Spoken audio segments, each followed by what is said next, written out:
दोस्तों, हाल ही में केरल की असेंबली ने एक बिल पास किया है और बिल पास करने के बाद ये कहा है कि हम लोग केरल का नाम बदलकर केरलम रखने वाले हैं। क्या नाम बदलने से व्यवस्थाएं बदल जाती हैं? क्या नाम बदलने से सब कुछ ठीक हो जाता है? भारत के अंदर बहुत लंबे समय से लैंग्वेज के आधार पर कई स्टेट्स बने हैं, लेकिन जिस तरीके से आज केरल ये डिमांड कर रहा है कि हमारा नाम बदल दिया जाए, वैसे ही कल को कोई दूसरा स्टेट आकर ये कहेगा कि हमारा भी नाम बदल दीजिए। तो आखिरकार केरल का नाम केरलम क्यों किया जा रहा है? इसके पीछे की बैकग्राउंड हिस्ट्री हम लोग देखेंगे और देखेंगे कि आखिरकार 8th शेड्यूल जो है वो क्या कहती है। क्या वाकई में कॉन्स्टिट्यूशन के अंदर कोई प्रोविजन है कि इजीली नेम जो है वो चेंज किया जा सके? ये तमाम बातें आज हम लोग जिक्र करने वाले हैं और साथ में ये भी देखेंगे कि भारत के अंदर ऐसे कौन कौन से स्टेट्स अब तक हो चुके हैं जिनका नाम बदला जा चुका है। तो चलिए सबसे पहले आप लोगों को न्यूज से रूबरू करा देते हैं कि आखिरकार हुआ क्या है कि केरला की असेंबली ने एक रेजोल्यूशन पारित किया है, पेश किया है, पास भी कर दिया है, जिसमें कहा गया है कि केरल का नाम बदलकर केरलम जो है वो किया जाएगा। यहां पर सबसे पहले मैं आप लोगों को ब्रीफ कर देता हूं कि हुआ क्या है। सबसे पहले केरल की जो असेंबली है उन्होंने एक रेजोल्यूशन पारित किया है रीनेम करने के लिए अपने स्टेट को। खास बात है कि पिनराई विजयन जो कि सीएम है केरला के, उन्होंने इस बिल को मूव किया। और भी महत्वपूर्ण बात यह है कि बोथ रूलिंग पार्टी की बात करें या फिर अपोजिशन पार्टी की बात करें, दोनों ने मिलकर इस रेजोल्यूशन जो है इसका समर्थन किया है। मतलब केरल के अंदर पूरी की पूरी सरकार ये चाहती है कि केरल का नाम बदलकर केरलम जो है वो किया जाए। लेकिन ये पहली बार नहीं है, इससे पहले अगस्त 2023 के अंदर ये कोशिश पहले भी हो चुकी है। इस बिल को प्रेजेंट किया गया था, पास किया गया था और सेंटर के पास में भेजा गया था। इससे पहले 2010 के अंदर भी सेम जो बिल है ये यहां से पास होकर, केरल से पास होकर सेंटर के पास में पहुंचा था, लेकिन नाम जो है वो बदला नहीं था। तो इस बार हम लोग देखेंगे कि आखिरकार क्या वाकई में नाम बदल सकता है। तो सबसे पहले देखेंगे कि भारत के अंदर जो लैंग्वेज के आधार पर राज्य गठित हो चुके हैं, जैसे हम लोग आंध्र प्रदेश की बात करें, 1953 के अंदर आंध्र प्रदेश पहला ऐसा राज्य था जो कि तेलुगु भाषा के आधार पर बनने वाला पहला राज्य था। उसके बाद में अगर हम लोग देखें कि बहुत सारे स्टेट्स ने ये मांग करना शुरू कर दिया कि हम भी लैंग्वेज के बेसिस पर अपना राज्य जो है वो बनाना चाहते हैं। उसके अंदर से केरल भी एक था।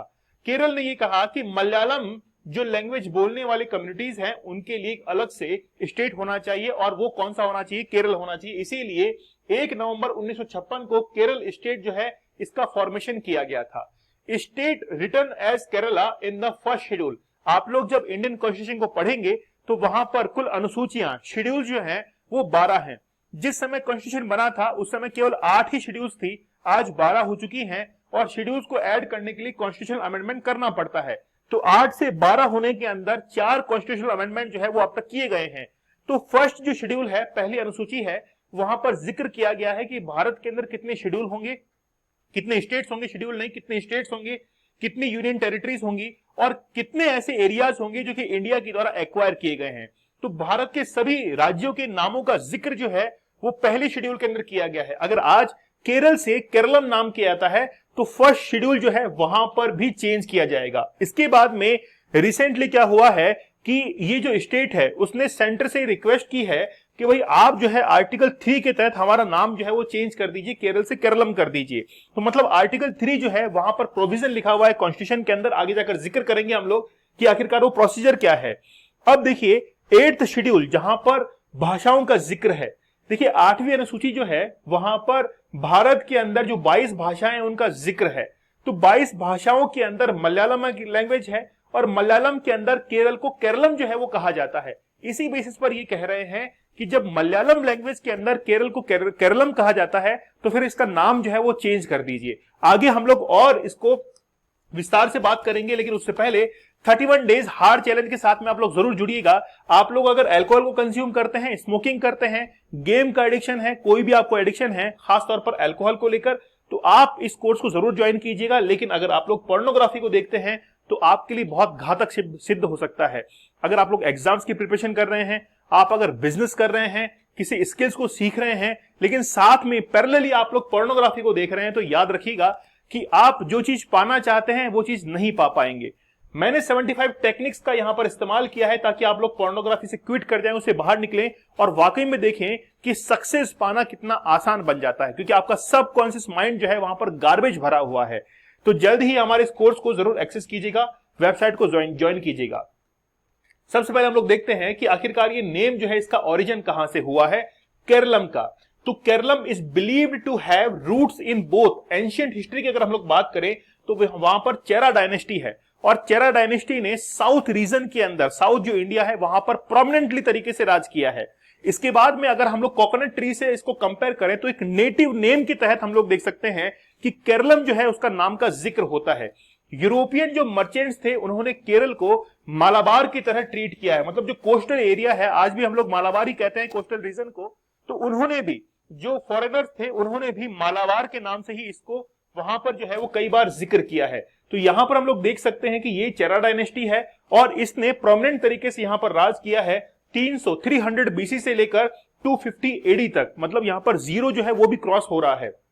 अभी चेरा डायनेस्टी जो है इसकी पैरेलल एक शासक हुए हैं और वो है सम्राट अशोक। तो सम्राट अशोक जो है उनके रॉक एडिक्ट जो सेकंड है उसके अंदर 257 बीसी के अंदर जिक्र किया गया है एक शब्द का, और वो है केरला पुत्र का। और केरला पुत्र का मीन्स आप लोग जानते हैं कि क्या होता है, सन ऑफ केरला। इसीलिए वहां पर ये कहा गया है कि यहां पर ये जो अशोक का जो एनक्रिप्ट है यानी कि एडिक्ट है उसके अंदर जिक्र किया गया है केरला पुत्र का, तो वहां से नाम जो है वो केरला यहां से हम लोग पिक कर सकते हैं। साथ में ही जो चेरा डायनेस्टी है उसके किंगडम ने भी इस बात का जिक्र किया था अपने उसके अंदर, पूरा का पूरा जो शासन था उसके अंदर।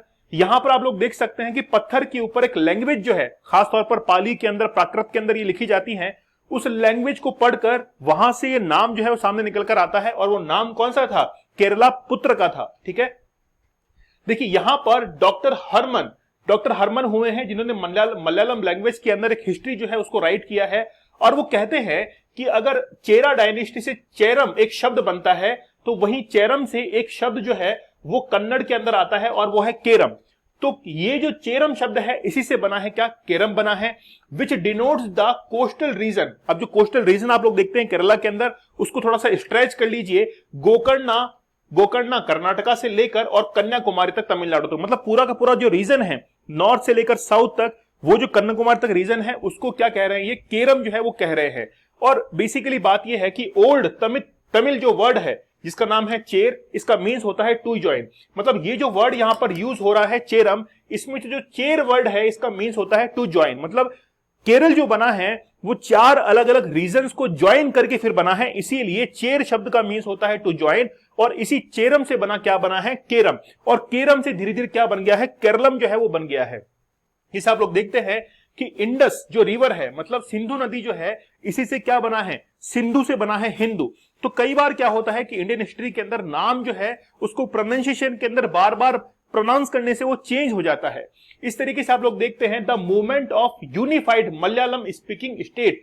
तो 1920 के से ही जो है ये मांग उठ रही थी कि एक मलयालम स्पीकिंग स्टेट जो है वो बनाया जाए और एक नया स्टेट जो है उसको फॉर्मेशन की जाए, त्रावणकोर और कोचीन, मतलब त्रावणकोर और Cochin with the Malabar district और मद्रास प्रेसिडेंसी जो है इसको बना दिया जाए।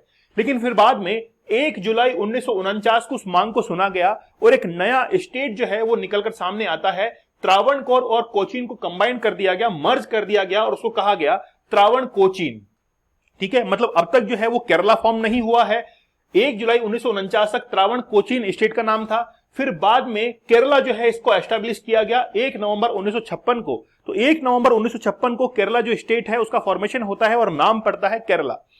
फिर देखिए फजल अली एक कमीशन था जिसने कहा था कि वाकई में लैंग्वेज के आधार पर एक नया स्टेट जो है बन सकता है। देखिए इतना आसान नहीं था फजल अली आयोग के लिए, इससे पहले कई सारे आयोग जो है, जैसे काका कालेलकर आयोग थे, उन्होंने भी रिकमेंडेशन दिया था। बहुत सारे ऐसे आयोग थे जिन्होंने कहा था कि लैंग्वेज के आधार पर नए राज्य जो है वो बनाना आसान नहीं है। यहां तक कि जवाहरलाल नेहरू की अध्यक्षता में भी एक कमीशन बना था, आप लोग मुझे कमेंट सेक्शन बताइएगा, तो उन्होंने भी रिकमेंड किया था कि नहीं, लैंग्वेज के आधार पर हम लोग नया स्टेट नहीं बना सकते हैं। लेकिन फजल अली वो पहला आयोग था जिसने कह दिया था कि लैंग्वेज के आधार पर एक नया स्टेट जो है वो फॉर्मेशन हो सकता है। और उसके बाद में फिर केरल स्टेट जो है ये भी फॉर्म हुआ था और आंध्र प्रदेश इस आयोग से पहले हो चुका था, क्योंकि ये जो आयोग था वो 1955 के अंदर आया था और उससे पहले ही केरल जो है आंध्र प्रदेश जो है वो 1953 के अंदर आ चुका था।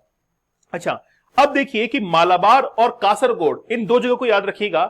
मालाबार और कासरगोड जो है ये तालुकास थे त्रावणकोर के अंदर, और इनको भी एक साथ कंबाइन कर दिया गया था, लेकिन उसको तमिलनाडु के अंदर शामिल कर दिया गया था। तो मालाबार और कासरगोड, आप लोग जब केरल का मैप देखेंगे तो मालाबार और कासरगोड जो है ये यहां पर इस जगह पर है, दोनों के दोनों तालुका, लेकिन इसको तमिलनाडु को जो है वो सौंप दिए गए थे, तो तमिलनाडु को जो है वो दे दिया गया था।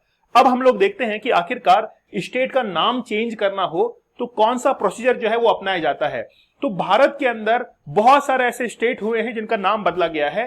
जैसे आंध्र स्टेट जो है इसका नाम आंध्र प्रदेश किया गया था 1956 के अंदर।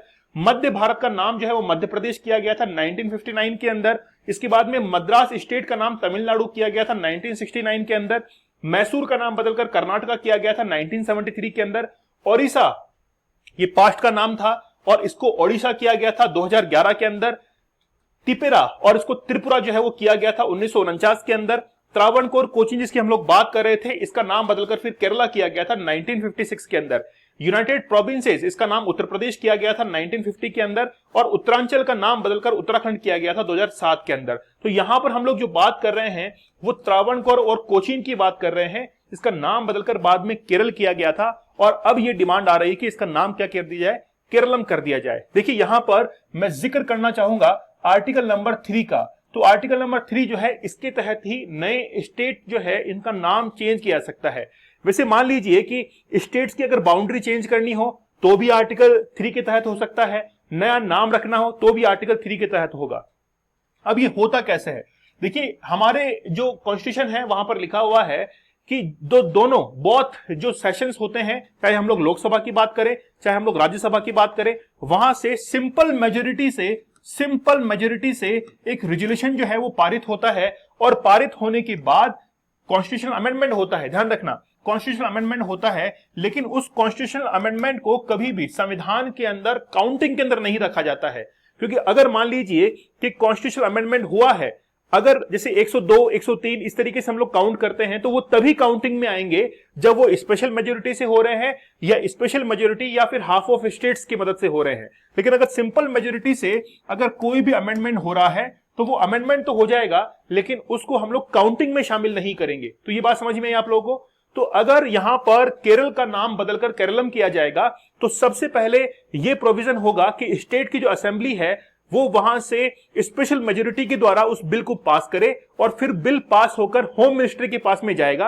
होम मिनिस्ट्री के पास में जाने के बाद उसको एनओसी लेनी पड़ेगी अलग अलग डिपार्टमेंट से, और जैसी एनओसी मिल जाती है उसके बाद में वो पार्लियामेंट के अंदर पेश किया जाएगा, और पार्लियामेंट में सिंपल मेजोरिटी से अगर वो पारित होता है तो फिर केरल का नाम बदलकर केरलम जो है वो हो सकता है।